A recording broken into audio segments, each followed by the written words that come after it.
అందరికీ నమస్తే. నేను మీ Ashok Kumar. Welcome to our channel. నమస్తే షణ్ముఖ్ గారు. నమస్తే అండి. మన ఏపీ రాష్ట్ర ప్రభుత్వం అటు బాబు గారు కూడా సీఎం హోదాలో ఎస్సీ వర్గీకరణకు ఫుల్ కమిటెడ్గా ఉన్న విషయం మన అందరికీ అర్థమవుతుంది.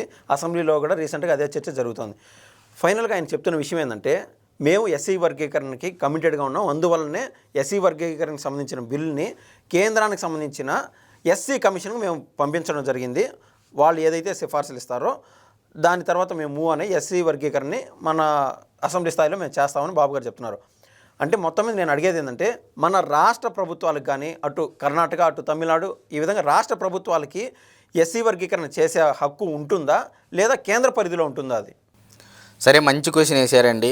ముందుగా రాజ్యాంగబద్ధంగా రాష్ట్ర ప్రభుత్వాలకి ఈ వర్గీకరణలు చేసే అధికారం ఉంటుందా లేదా అని చెప్పేసి మీరు అడుగుతూ ఉన్నారు.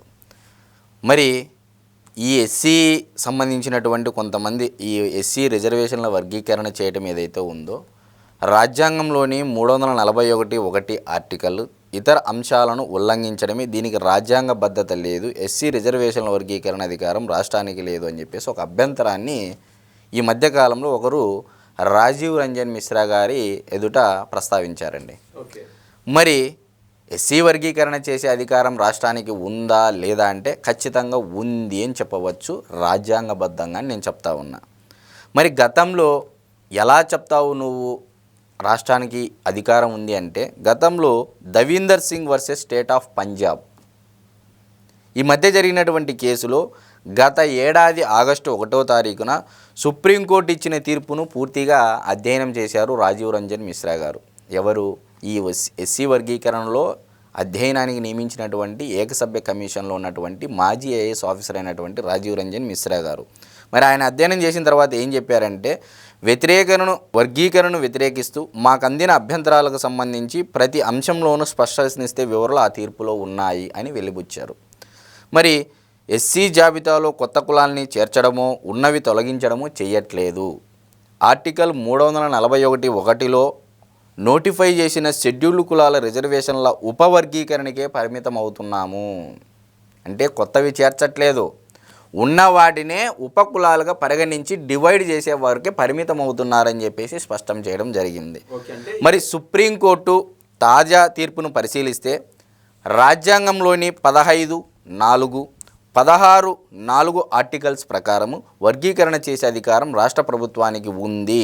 ఆర్టికల్ 14 ఒకే తరహాలో లేని వర్గాలను వర్గీకరించేందుకు రాజ్యాంగం వీలు కల్పిస్తోంది. క్లియర్గా ఉందండి రాజ్యాంగబద్ధంగా. ఇప్పుడు చెప్పాం, మామూలుగా కొంతమంది ఎస్సీ అంటే ఈ మాలలకు సంబంధించి కానీ కొంతమంది అభ్యంతరాలు ఉంటాయి. ఇది రాజ్యాంగబద్ధము కాదు, ఇది రాష్ట్రాలకు అధికారం లేదు, ఇది కేంద్రానికి అధికారం అని చెప్పేసి కొంతమంది వాదనలు ఉంటాయి. మరి Davinder Singh versus state of Punjab జరిగినటువంటి కేసులో గత ఏడాది ఆగస్టు 1వ తారీఖు తీర్పునిచ్చింది. మరి ఆ సుప్రీంకోర్టు ఇచ్చినటువంటి తీర్పు ప్రకారము ఆర్టికల్ 15, ఆర్టికల్ 14 క్లియర్గా చెప్తా ఉంది. క్లాసులు కూడా ఏం చెప్తా ఉన్నాయని చెప్తా ఉంది. నాకు వచ్చిన డౌట్ ఇక్కడే అండి.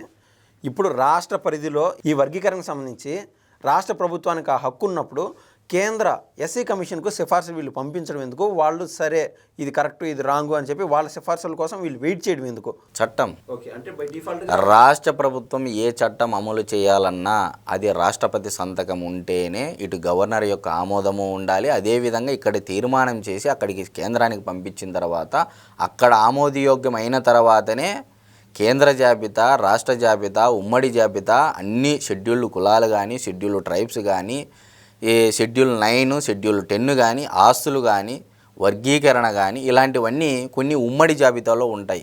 డైరెక్ట్గా రాష్ట్రాలే చేసే అధికారం ఎక్కడా ఉండదు కొన్నిటికి. మరి రాష్ట్రాలకు తీర్మానం చేసే వర్గీకరణ చేసే అధికారం ఉంది. ఇది ఎస్సీ కమిషన్ కూడా ఆమోదించాక మాత్రమే జరగనుంది. అంటే వీళ్ళకి తీర్మానం చేసే హక్కు ఉంది, కానీ ఆమోదించే వెసులుబాటు కేవలం కేంద్ర ప్రభుత్వానికి రాష్ట్రపతి చేత. ఏదైనా ఒక చట్టం ఇంప్లిమెంట్ చేయాలి భారతదేశంలో అంటే అది రాష్ట్రం నుంచి కేంద్రానికి వెళ్ళాలి, కేంద్రంలో ఆమోదయోగ్యం పొందిన తర్వాతనే అది ఇంప్లిమెంట్ అవుతుంది అనేది అయితే మనం స్పష్టంగా చెప్పవచ్చు. మరి మీరు అన్నట్లు చంద్రబాబు నాయుడు గారు 3 కులాలను ప్రధానంగా చేసుకొని, అంటే కొన్ని కులాలలో ఇప్పుడు ఫర్ ఎగ్జాంపుల్ కూటమి ప్రభుత్వం ఏం చేసింది, రెల్లి కులము దానికి సంబంధించినటువంటి ఉపకులాలు చాలా వెనకబడినటువంటి కులాలను ఆ జాబితాలో చేర్చడం, అదేవిధంగా మాల ఉపకులాలకు సంబంధించి వెనుకబాటుతనాన్ని, మాదిగ ఉపకులాల వెనుకబాటుతనాన్ని చేర్చుకొని 3 గ్రూపులుగా డివైడ్ చేశారు. మరి ఇప్పుడు వీరికి ఎలా ఏ విధంగా జరగనున్నాయి, మరి రాబోయే రోజుల్లో ఒకవేళ ఆమోదయోగ్యం జరిగి పైనుంచి అంతా వర్గీకరణ అయితే మరి రోస్టర్ పాయింట్లు అనేవి ఉంటాయి కదా. మరి రోస్టర్ పాయింట్లు అంటే ఏంటంటే ఫస్ట్ 100 లిస్టులో ఎంతమందికి అవకాశాలు వస్తాయి, రెల్లి కులానికి, మాల కులాలకు, ఉపకులాలకు, మాదిగ ఉపకులాలకు. మరి ఆ విధంగా చూసుకున్నట్లయితే రోస్టర్లో 200 పాయింట్ల విధానం తీసుకున్నారండి.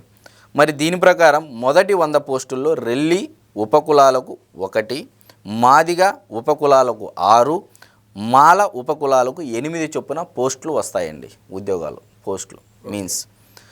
మరి రెండో 100లో రెల్లి ఉపకులాలకు 1, మాదిగ ఉపకులాలకు 7, మాల ఉపకులాలకు 7 చొప్పున దక్కునున్నాయి. తద్వారా రోస్టర్లో అందరికీ న్యాయం జరుగుతుందని చెప్పేసి ఏకసభ్య కమిషన్ అంటే రాజీవ్ రంజన్ మిశ్రా గారు తన నివేదికలో పేర్కొన్నటువంటి అంశాలు ఇవ్వండి. మరి ఏ గ్రూపులో ఏ కులము, మరి గ్రూప్ 1లో మామూలుగా అత్యంత వెనుకబడినటువంటి వర్గం రెల్లి. గతంలో పవన్ కళ్యాణ్ గారు కూడా ఇదే విషయం పైన స్పందించారు. మరి దాని ఉపకులాలు కలిపి మొత్తం 12.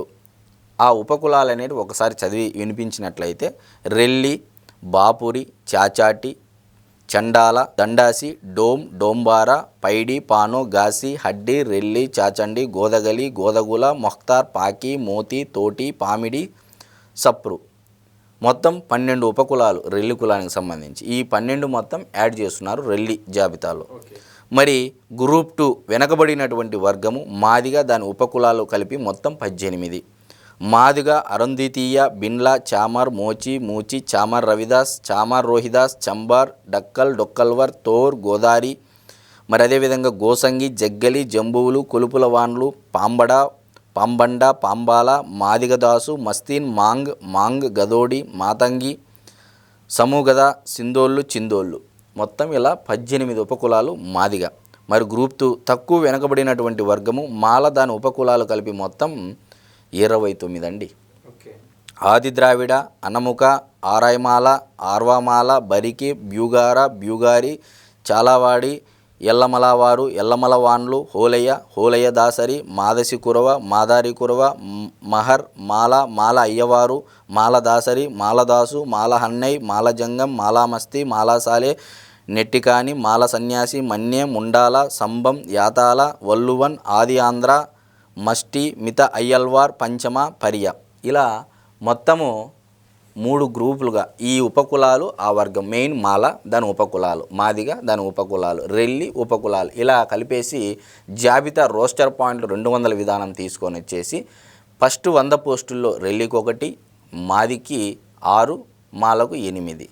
అదేవిధంగా రెండో రోస్టర్ పాయింట్లో రెల్లికి 1, మాలకి 7, మాదికి 7 అని చెప్పేసి ఉపకులాలకు మొత్తం అన్నిటికీ కలిపి ఈ విధంగా పోస్టులు రానున్నాయని చెప్పేసి రాజీవ్ రంజన్ మిశ్రా గారి నేతృత్వంలో ఉన్నటువంటి ఏకసభ్య కమిషను తన నివేదికలో పేర్కొన్న అంశాలు ఇవని చెప్పేసి ముఖ్యమంత్రి చంద్రబాబు నాయుడు గారు కూడా ప్రకటించారు. డిప్యూటీ సీఎం పవన్ కళ్యాణ్ గారు కూడా ప్రకటించారు. మరి మందకృష్ణ మాదిగ గారు చేసినటువంటి ఏదైతే ఉందో గత 30 ఏళ్ల నుంచి చేస్తున్నటువంటి ఉద్యమం ఏదైతే దానికి స్వస్తి పలుకుతూ చంద్రబాబు నాయుడు గారు స్వస్తి పలికారు. ఇప్పుడు ప్రతి ఒక్క వర్గానికి అటు ఎస్సీలకు, ఇటు ఎస్టీలకు, అదేవిధంగా రెల్లి కులాలకు సంబంధించి అందరికీ న్యాయం జరగనుంది అని చెప్పేసి అయితే చెప్పారండి. ఈ రెల్లి కులస్తులు అత్యంత తక్కువ కాబట్టి 1% రిజర్వేషన్ వస్తుంది.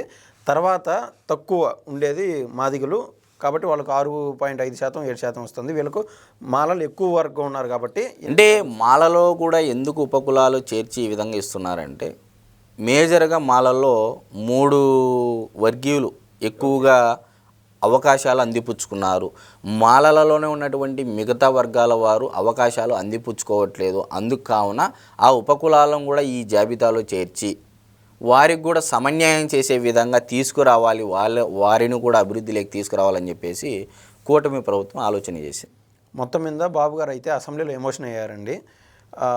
అది సారాంశం చూస్తే ఈ యొక్క ఎస్సీ వర్గీకరణకు 30 ఏళ్ల క్రితం మందకృష్ణ మాదిగ ఆద్యుడైతే దాని రూపకర్త చంద్రబాబు గారు, ఈ రోజున ఫలప్రదాత నరేంద్ర మోడీ గారు అని చెప్పి యావత్ ప్రపంచం చెప్తోంది. ఆ రోజున బాబు గారు ఇంటి నుంచే మాదిగ మందకృష్ణ గారు బాబు గారు వాళ్ళ తల్లి అయినటువంటి అమ్మనమ్మకి ఆ వినతి పత్రం ఇచ్చి వారి ఇంటి నుంచే ఈ యొక్క ఇంటి నుండి దండోరా కార్యక్రమం మొదలు పెట్టడం జరిగిందండి. మరి మీరు చెప్పిన దాని ప్రకారం చంద్రబాబు నాయుడు గారు మందకృష్ణ మాదిగ గారు ఆద్యుడైతే దానికి ఊతమిచ్చింది చంద్రబాబు నాయుడు గారు, ఫలప్రదాత మోడీ గారు అని చెప్పేసి పవన్ కళ్యాణ్ గారు అభివర్ణించారు అసెంబ్లీలో.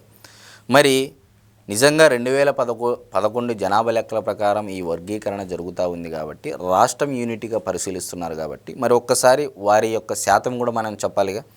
మరి గ్రూప్ 1 రెల్లి తెలిసిందేదే.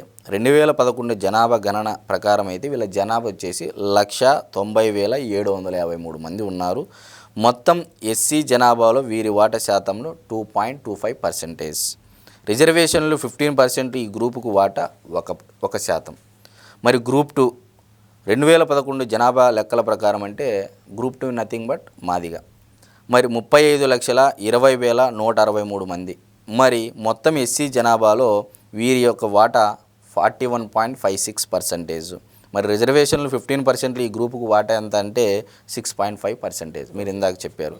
మరి గ్రూప్ 3 మాల మరియు ఉపకులాలు 2011 జనాభా లెక్కల ప్రకారం వారి జనాభా వచ్చేసి 45,71,676 మంది.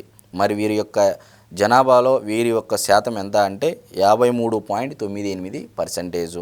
మరి రిజర్వేషన్లు 15% ఈ గ్రూపుకు వాటా ఎంత అంటే 7.5% అని చెప్పేసి మనం చెప్పవచ్చు. మరి ఈ విధంగా బడుగు బలహీన వర్గాల party Telugu Desam party, Janasena party, Bharatiya Janata party అని చెప్పేసి కూటమి ప్రభుత్వం చెప్పకనే చెప్తుంది అయితే మనం స్పష్టంగా చెప్పవచ్చు. ఓకే అండి, థ్యాంక్స్ అండి. నమస్తే.